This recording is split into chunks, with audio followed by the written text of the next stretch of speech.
Hi, I'm Tony Robbins. Welcome to The Body You Deserve. We're shooting this program outside here just to remind you of the kind of vitality and energy you deserve to have. The kind of energy that you could feel if you just get rid of not only the excess weight so you'd look better, but so that you'd feel the energy you deserve in your body as well. And I want you to know that I'm committed in this program to help you to produce lasting results. That in this program, what we want to do is not just inspire you to do more, not inspire you to just lose weight, but to give you strategies that are proven and that will work to help you to accomplish the long-term change that you desire and you deserve. I want to start out first by thanking you and telling you how much I respect you, because I've been through this myself. I weighed 38 pounds more than I do now almost 8 years ago, and I made those permanent changes that I'm promising you. And after I tried what I thought was everything else. In fact, I want to warn you. If you're saying to yourself, I've tried everything, stop that phrase right now, because it's not true. You've not gone through the strategies that we're going to show you on not only how to create change, but how to condition those changes so that they truly last. You know, one of the biggest challenges that people have in dealing with any kind of addiction or any kind of behavior that they've been trying to change for some time and not really been successful at is they often get caught up in something we call learned helplessness. Learned helplessness is where you get to the point where you think a problem is permanent. Where you try to tell yourself that you need to change, that you want to change, but in your gut you don't really believe that you can. Or when you start thinking your problem is pervasive, like because you haven't held your body, your whole life is screwed up, for example. Most people are really successful in many areas of their life, either in their influence of their children or in their business, but they have one area they haven't mastered, and usually it has to do with their body, or maybe smoking, or maybe some other aspect of life itself. But I'm here to tell you that those changes can occur, but you first have to make 3 simple changes. Number 1, you're going to have to raise your standards. Otherwise, the change will be temporary. What do I mean? When I say raise your standards, I mean develop a new sense of what you must have in your life. What you're willing to settle for will have to change. Physically, emotionally, mentally. How are you going to feel about yourself? It doesn't happen just by saying, well, I want to change. You have to, in your mind, identify yourself as a different kind of person than the way you've behaved in the past. Secondly, you're going to have to change some of your belief systems. Because if you set these real high standards for yourself, say, this is what my body's going to be like, this is how I'm going to live, this is how I'm going to eat, this is the kind of energy I'm going to have, but inside your head you really don't believe it can happen, it's already over. You won't achieve what you want. You can't have high standards and not believe, because if you don't have that sense of certainty, you and I both know the first time you get tempted, the first time you run into a challenge, you'll give up. And then thirdly, if you got the standards and you got the beliefs, then you've got to have the right strategy. You can't just want to change. You got to know how to. Let's say you're in an airplane and all of a sudden a pilot grabs his chest and has a massive heart attack. You may want to fly that plane right now, but you got to have more than want. You got to know how, or you're still going to crash. We're going to show you proven strategies that have worked for tens of thousands of people to create that lasting change that we've been talking about. The big question, though, is why don't people normally change and make it last? Well, I think one of the reasons that people don't successfully change is, number one, the things we talked about. They never really raised their standards. They really didn't change their beliefs. They didn't have the right strategy. But most importantly, they didn't know how. I'd like to share with you 6 master steps in this program that will help you to create that lasting change. And we're going to help you go through those 6 steps through 2 phases. Phase 1, we're going to prepare you for the change. Too often people try to change something instantly, and they're not mentally and emotionally prepared for it. And then secondly, the actual process of change. What's it going to look like? 6 primary steps. Step number 1, we're going to help you to identify what do you really want. Now, as simplistic as that sounds, most people don't have a clue of what they want. Most people, when I ask them, what do you really want? What do you want to change? What do you want to make better in your life? They usually tell me what they don't want. They talk about, well, I don't want to have all this excess weight. I don't want to look this way anymore. I don't want to have to always be on a diet. Your brain will go after whatever you focus on. I know when I was in racing school years ago, one of the first things they taught me was the power of focus. They said, look, Tony, if you're going to be a great racer, you can do everything else right, but you've got to learn how to come out of a spin. And in life, we've got to come out of spins, too. The spin of getting caught up in being addicted to food or being addicted to some habit that doesn't really support us. And they said the key to this process is that when you come into a spin, you've got to immediately focus on what you want, where you want to go, not on the wall. Because whatever you look at, you'll drive into. The metaphor they gave me often was if you're driving down a country road 100 miles an hour, we all hear stories about a guy in his Porsche driving along, and all of a sudden he loses control. There's only one telephone pole within a mile or 2. But what does he do? He stares into that pole and drives right into it because that's what he's afraid of. You can't focus on what you don't want. You've got to focus on what you do want. If you do, things will change. So we're going to help you define that. Step 2, we're going to help you to begin to get some leverage on yourself. Leverage means it's not enough to want to change, as we just said, but where you got to get to the point where change is an absolute must, not a should.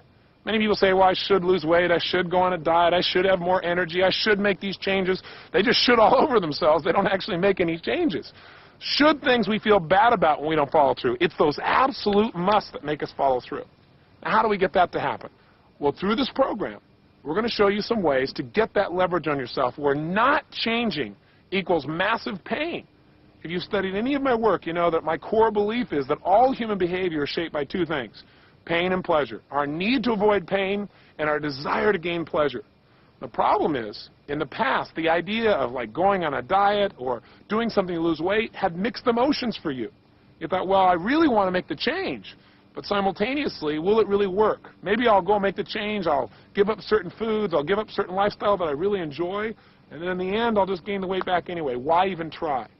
You've got to divorce yourself from that belief system, and you're going to have to make this idea of changing a must, not someday, but today. You've got to make it so compelling that you're driven, that you're no longer willing to settle for a person who's less than what you deserve to be, and where you're compelled to become the kind of person physically, emotionally, and your energy that you've always dreamed of. That's what this program is really about. So we're going to show you ways to get that leverage. Step 3, once you got the leverage, you've got to interrupt your patterns. Some people to the point where they say, Tony, I know I got to lose weight. I know what I really want. I got all kinds of leverage. I must change. But there's a problem. The problem is every time I try, I get caught back up in my old habits. It's so true. Human beings are often the creatures of habit. How do we turn that around? Well, we've got to interrupt our patterns. Those conditioned patterns are going on automatic pilot. A simple example is if I say to you, Winston tastes good like A, most people respond, cigarette should, and that's been off the air for more than 15 years. See, what you and I have to do is discover, where do we overeat? What is it that we do in those situations so that when we all of a sudden find ourselves overeating or not exercising or giving up or whatever that pattern was, we've got to interrupt it. We've got to scramble it so that we automatically try something new. And step 4, you've got to find a creative and empowering alternative to your old behavior. What exactly does this mean? Well, how many times have you told yourself, I'm going to quit, I'm going to stop, I'm not going to eat anymore? Well, you've got to eat. You can't not eat. That's why it won't last. There's only so long without food. There's got to be a better alternative than that. Or a better alternative than just running and working your guts out until you burn out and don't have enough time to exercise. The key to lasting change is not just to desire the change, not just to make the change a must, not just to get yourself to the point of breaking your old pattern, but you've got to find a way to meet the original emotional needs that got you eating or doing whatever it was you were doing that got you overweight in the first place. See, we've got to meet our needs or the change won't last. If we just take things away, you can forget it. In fact, there was a great deal of research that's been done in the last, I guess, 10 years on addictions, and I've studied quite a bit of it. Nancy Mann did a study in 1984 for the International Journal of Addictions, and what she did totally verifies what I'm talking about here. She interviewed people and focused on people over a 10-year period of time who had various addictions, specifically drug addictions especially, and found out what happened when these people were forced to give up their addictions. An example would be somebody who had a drug addiction who's then put in prison. Well, the bottom line is the minute that the legal system wasn't around, the minute this person had an option of change, as soon as the external environment could no longer force them, you can guess they went back to drugs without a doubt, immediately. So the second group of people she studied were people who really wanted to change. They had the desire. They wanted to do it on their own. Nobody was forcing them to do this. The challenge was, on average, a person lasted 2 years before they backslided. And the challenge, as you might guess, is these people were in a situation where they wanted the change. They were trying to create the pressure from inside, but they didn't have an empowering alternative. The third group she studied were people that found something else to replace what they were doing, whether it was smoking cigarettes that they wanted to change, or stop overeating, or using drugs. And in every case where people lasted, where they created lasting change, the people found something else to replace the old behavior, whether it be a love of God through some connection that they made through religion, whether it be the passion they put into their work, or a new relationship, or a new project, or idea, or concept. Something gave them a new drive, something fulfilled that emotional need, and you deserve that, and we're going to help you guide yourself to the point of finding that empowering alternative for you as well. That's how you create the change that's lasting. And I will tell you that even in her study, after 8 years, some people backslided. That was an average time. Backsliding doesn't mean it doesn't work. What these people were missing, though, is the 5th step that I want to share with you. And that is they never really conditioned the change so it would last. You and I have to remember, so much of us, as we said earlier, is an automatic pilot. So much of our body movements, our breathing, our eating, we don't think about a lot of it. And so what we're going to do is show you how to reinforce these new patterns till they're in your nervous system. We're going to use the science of neuroassociative conditioning to show you how you can have the impact in your body so that you will automatically reach for the kinds of foods that support you. You'll automatically desire the kinds of exercise that will be respectful both of your time and of your emotional desires as well. You'll begin to get addicted to the new feelings and to the new behaviors so that they're automatic instead of constantly being in a battle between what you used to do and what you want to do today. That kind of conditioning can work because anything you reinforce enough will remain a conditioned pattern when you're done. We're going to show you how to make that happen. And finally, the sixth step, we've got to get yourself to test it so you know it works. And the best time to test it is right while we're doing the conditioning. You don't want to wait and check it out a few weeks from now. So we want to put you in environments where you normally would be tempted to eat certain foods or normally tempted not to follow through on the commitments you've made. And you'll be able to show yourself that, hey, I'm doing this automatically now. I don't have to think about it. I don't have to force myself. It's part of who I am. And that is when you'll achieve that experience called the body you deserve, because it won't just be something that happens for the short term, but something you'll experience for a lifetime. And I want to warn you in advance, we're going to do some pretty outrageous things to help you break your patterns here. And myself and your co-coach, Dr. Nate Booth, who's helped me to put together this program, we're going to guide you through taking some actions maybe you're not used to. But remember, successful people do what the failures won't. And if you really want to get new results, you've got to be willing to try new things. This program is proven, and it works. You've committed the energy and the time and the capital to have this program. You're still watching me, so I know you're committed. So let's make this a set of steps that you take that guide you not only to take control of your body, but maybe your mind, your emotions, and your spirit. Something that takes your life to a new level of quality. Because that's what it's really about. It's not just about your body. It's about living your dream. And finally, I just want to say to you that I hope you'll enjoy the process of doing this program together with us. Because so many people in life are always trying to make something happen and force it to happen. And I got to lose this extra pound. Let me weigh myself. And how much progress I've made today? Have I succeeded or have I failed? That kind of attitude will get you to link pain to creating change. What you want to do is love change. You want to be like a kid and get curious about yourself. Every day, you're going to learn a little bit more about yourself. Emotionally, not only physically. What makes you tick a little bit? And that information can help you to make your relationships better. That information can help you to be better at your work. It can help you just to enjoy your life more. So get curious, get playful, have some fun with me here. And let's not just make the change. Let's make a quality of life happen for you that you've always desired and deserved. And we're going to talk a lot about deserving because inside, you've got to begin to know that you deserve to have your life at the highest level. You deserve to have the vitality and energy, the physical power that comes with the body you deserve. So turn off this video and let's get started immediately. Listen to audio tape 1 and I'll look forward to visiting with you then. Till then, remember to live with passion.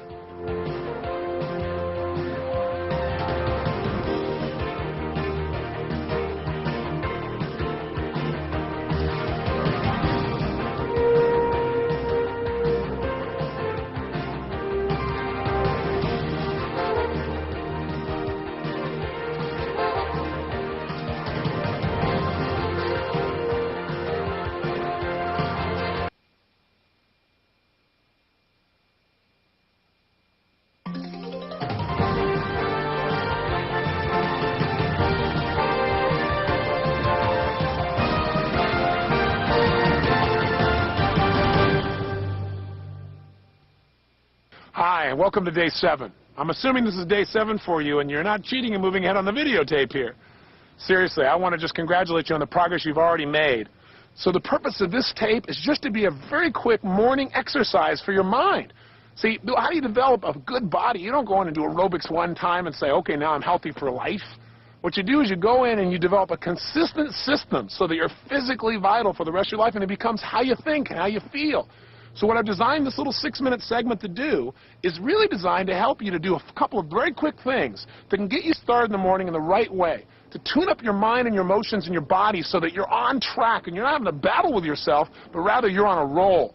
So what are those? Well, I'm holding one of them. We're going to teach you a system we call QUISP, QSP, kind of a weird set of words. It stands for Questions, Swish, and Physiology.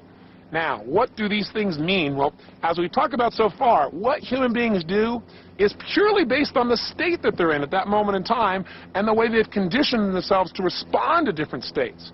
For example, when you're in a frustrated state, you're going to behave differently than if you feel like you're really excited or really happy or really alive or really grateful. When we're feeling really grateful, we don't snap at people. We don't snap at ourselves. We don't reach for a cigarette usually in those moments. We don't go drink something or have something to eat necessarily in those moments unless those are conditioned patterns. So what we want to do is change the way we feel. And one of the most powerful ways to change the way we feel is by changing what we focus upon. You recall we talked about whatever you focus on, you'll feel. If right now you want to feel lousy, it's real easy to do. All you have to do is think of something that once happened in your life that felt bad, remember it again in detail, and you feel lousy all over again. Some people say, I don't have to wait. I feel bad enough today. I don't have to think about my past. Or other people think of things that haven't even happened yet, and they feel bad about it in advance. Not very bright. At the same time, we can feel good just by changing what we focus on. You could think of something that made you feel really good in the past, and remember it in enough detail you could feel it again. You could, if you really wanted to, start to notice things that are happening around you right now, things that you're grateful for, things you're happy about, and feel connected to that feeling, and I promise you your behavior will change in those emotional states. Or you could think of things that haven't even happened yet and feel good about it in advance. How do we change our focus? Well, we can do it by trying to force it, by doing affirmations and going, I'm happy, I'm happy, I'm happy, I'm happy, but that rarely works. Brain goes, BS. In order to get ourselves to really change our focus, we've got to change the questions we ask ourselves. One of the most potent discoveries I ever made in my life was that our thinking is controlled by the questions we ask ourselves. Every moment you're alive, consciously or unconsciously, you're constantly asking and answering questions. What should I do? What does this mean? What are they thinking? What am I thinking? What's going on here? Is that true? All these questions are going by so fast we're not even aware of them. The problem is, many of us have habitual questions that keep us from succeeding. Because ask and you shall receive, right? So sometimes we ask questions like, how come I always screw myself up? Well, you may not be screwing yourself up, but if you ask a lousy question, you're going to get a lousy answer. If you say, how come I can never lose weight? Your brain is going to come back and say, because you're a pig, right? I mean, you got to ask a better question to get a better answer in your life. So one of the things that we want to do is start out each morning by asking better questions. When you wake up and you're in the shower, you're shaving, you're asking questions. You might be saying, well, how come I have to get up? Why do I have to do this? Those are lousy questions. How come I get to do this? Or what do I want to make out of this day? Those are better questions. But I developed a series of questions that I want to invite you to use throughout this program, maybe for the rest of your life. Maybe you'll change them. And you're going to see them up on the screen next. First question I always ask is, what am I really happy about in my life right now? Now, you might say, well, nothing. And sometimes my brain says nothing. I'm frustrated, I'm upset. But when your brain says nothing, say, well, then what could I be happy about if I really want to be happy about something? And as you do this, don't just go, well, I'm happy because I'm alive. You've got to get associated to what it is you're happy about. What I mean by that is really think about it. Follow up what am I happy about with, why does that make me happy? And how does that make me feel? When you get associated to those feelings in your body, you'll light up. In a state of happiness, I can promise you, you're going to behave differently than a state of frustration or anger or overwhelm or depression or whatever other feelings people tend to often find themselves caught up in. This is a good question. Second question, what am I really excited about in my life right now? We all want to be excited and passionate. We don't want to just make it through the day. So each morning, start out with what you're excited about. Load the system. Load your computer with that information, with that feeling. Once you get into a feeling state, by the way, you tend to get on a roll. It's kind of like if you've ever been, pulled over on the side of the road or somebody's cut in front of you, let's say, while you're driving on the freeway, and you get all upset, and 10, 15 minutes later you think it's over, but you're still kind of stirred up. You get to the office, somebody says, how's it going? You go, fine. You're still got a little part of that residue of that emotion going, a momentum. We want to create positive momentum in our lives. We want to build those emotional patterns into every day. We want to make them habits. So go through the rest of these questions. They're right there on the card. You'll see them on the screen. And as you answer the questions, get associated feeling. That is step one to your mental aerobic each day. Take this time to answer each of the morning questions. Make sure you answer each question before you go on to the next. Give yourself the gift of emotionally experiencing each answer fully.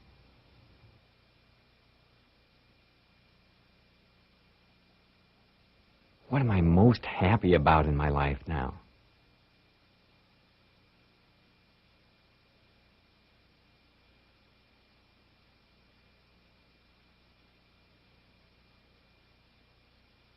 What about that makes me happy?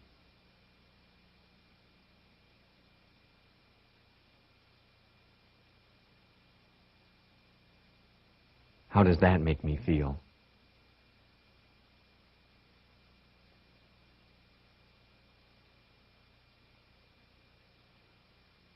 What am I most excited about in my life now?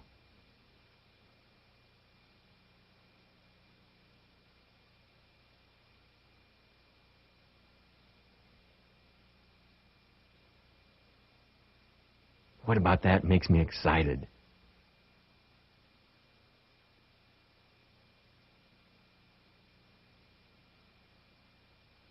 How does that make me feel?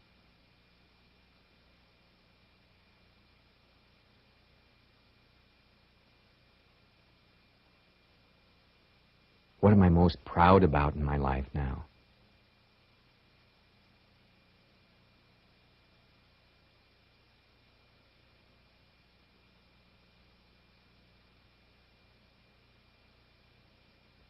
What about that makes me proud?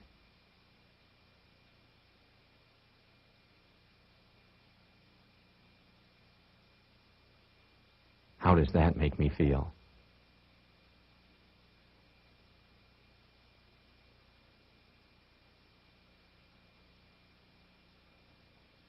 What am I most grateful about in my life now?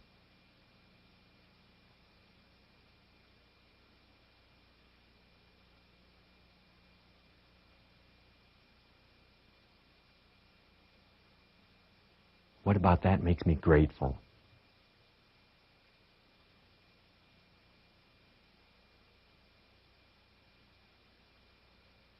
How does that make me feel?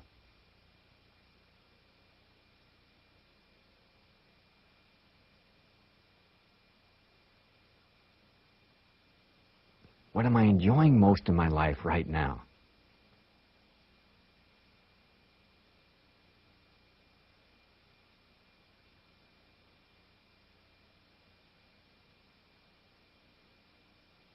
What about that do I enjoy?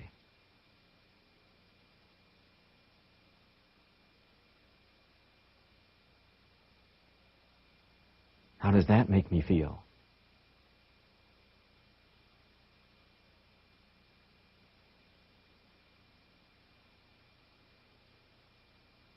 What am I committed to in my life right now?